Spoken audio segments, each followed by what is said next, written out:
Okay, we are going to look at Appendix B, Statement of Cash Flows. This can be found in your e-textbook on Appendix B, page 39.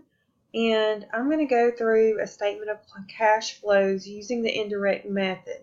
So what I recommend you do is either print this page out or take a picture of this page so you can have it ready to look at. Hold on, let me go back. Lost my place for a second. So we're gonna start with problem 5 and go to problem 6. They are both basically this part is the operating activity section, and this is the investing and financing. So we're going to end up doing the whole cash flow statement. So have this in front of you while you're working, and I'm going to work this in Excel just because I can show you everything. I've already set it up just so I don't have to type all of this in, but remember, you will have your heading up here for your statement of cash flows, which I have Winding Road Cellular Statement of Cash Flows, year ended April 30th, 2018, and make sure you read the problem. And you're going to start with, I believe, your net income. So if you look at problem 5, find the net income, and it is $55,000. So we will put $55,000 here for net income. And then we have some adjustments that need to be made to net income. Remember this for current assets. If it's an increase of current assets, if the increase current assets other than cash is a decrease to net income. So this is a current asset. And then if it's a current liability, let me go ahead and do this. If it's a decrease in a current asset, it'll be an increase to net income. And for current liabilities, it's actually, if it's an increase in current liabilities, it's increase. And if it's a decrease in current liabilities, it's also going to be a decrease to net income. If you can remember this will help you a lot when you're doing these adjustments without having to think about it so much. For depreciation expense, remember depreciation expense, an expense is always on the income statement. We always subtract it. Well, guess what? When you have depreciation expense, you're not writing out a bill. You're not paying a bill. It is not an actual cash issue here. So it does not affect cash. So we have already taken the amount out for depreciation expense. So we need to add back depreciation expense. You always add it back. And if you look at our problem, depreciation expense is $2,000. So what we're going to do is we are just going to add back the $2,000 for depreciation expense. Now, increase in current assets. It says we had an increase in current assets. So remember, if it's an increase in a current asset, this is going to be a decrease to net income. So this is $27,000. Okay. And then a decrease, and this is, I would rather you have parentheses around this to say decrease, but it is okay if it looks like that for now. And then we have a decrease in current liabilities. So a decrease in current liabilities, a decrease is a decrease to net income, so we will subtract $20,000. And I'll go into further detail in another video of the why behind this shortcut over here. So our net cash provided, what we need to do is we need to take these numbers here and we need to do our net cash provided. So this would be negative 47,000, and then 2,000 would be negative 45,000. So the difference would be 45,000. And I believe you could format your numbers up here. Let me see. I think I was already at that number.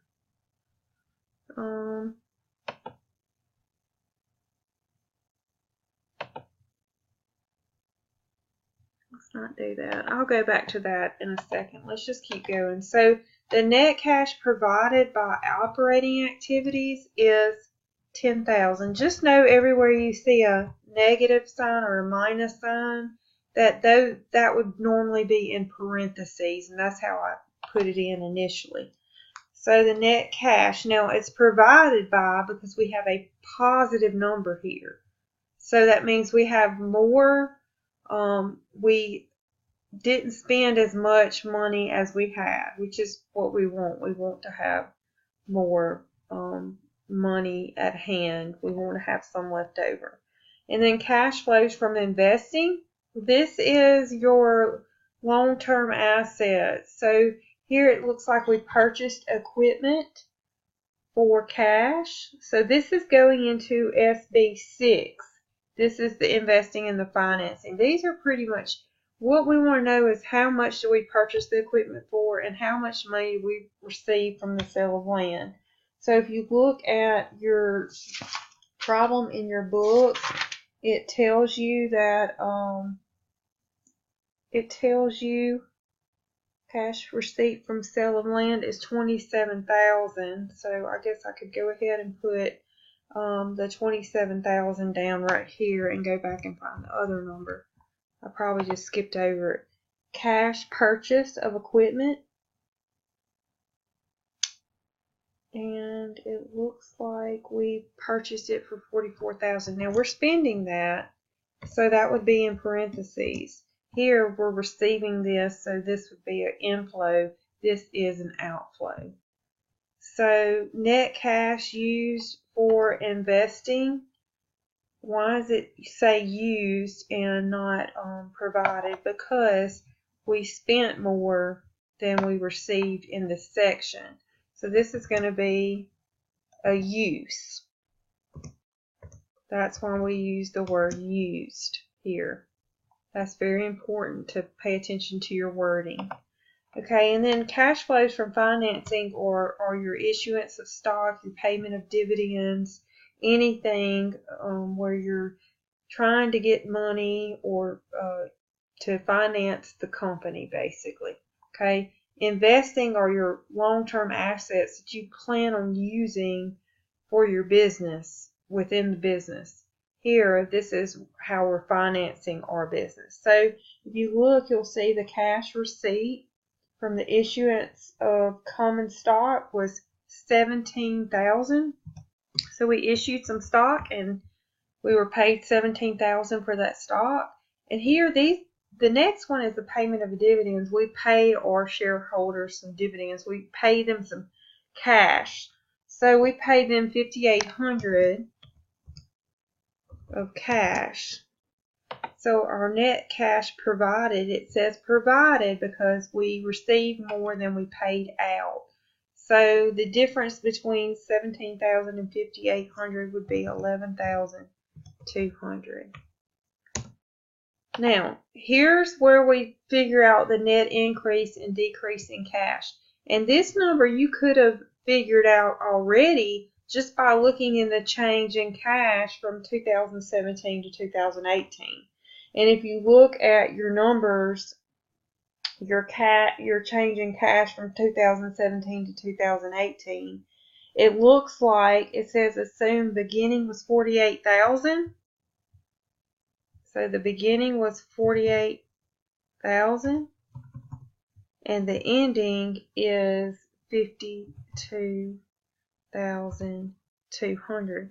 So we can look at our cash balances and see that it went up by 4,200.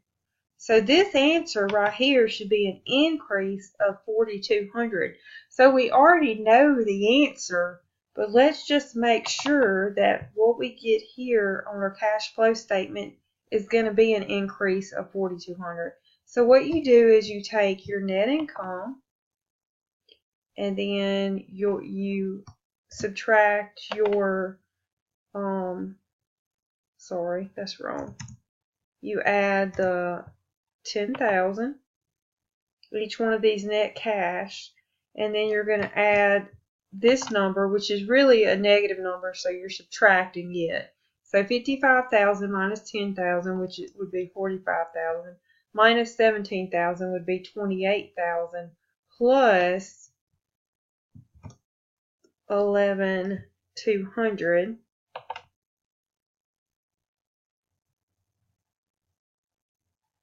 And we don't need this number here. Sorry.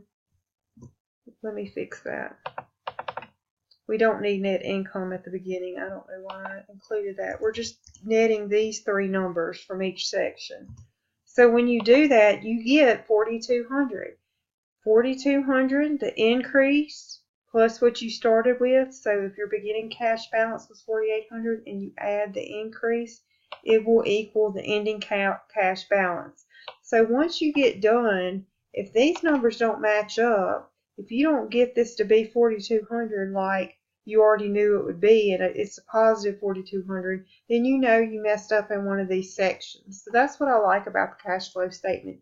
You always know at the end if your answer is correct. You can always go back and check it. And that is problems SB-5 and SB-6 of the cash flow statement.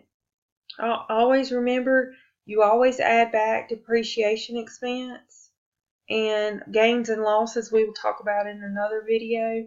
But hopefully this gives you a basic understanding of the cash